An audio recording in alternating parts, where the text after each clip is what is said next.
አሙ ሰላምዬ እየሰማሽ ተሆነ ማለት ነው። ሰዓቱ እሱ ነው አሉ እንትን አካውንቱን የሚያደክመው። እኔ ራሴ ብሳለሁ ሰው ቤት አለሁ ለማለት ዝም ብዬ አሻንጉሊት ነው የምልከው እና ጥሩ አይደለም እያሉ ነው። አንደኛ አካውንቱን ይጎዳል፣ ሁለተኛ ደግሞ እንትን ሰዓት፣ ለዛ ነው ሰዓት የማይሰጠን አሉ።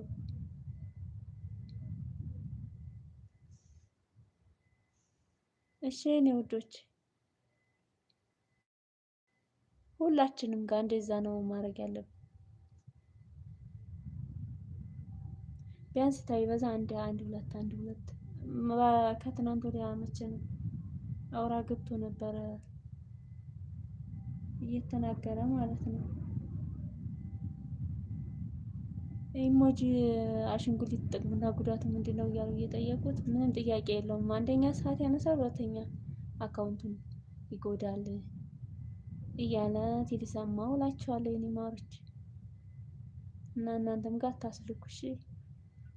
በቃ አለሁ እያሉ እንትን ማለት በቃ ስልኩን ክፍት አድርጎ አይደል ስራችሁን መስራት። በእርግጥ ይገባል፣ ያስጨንቃል።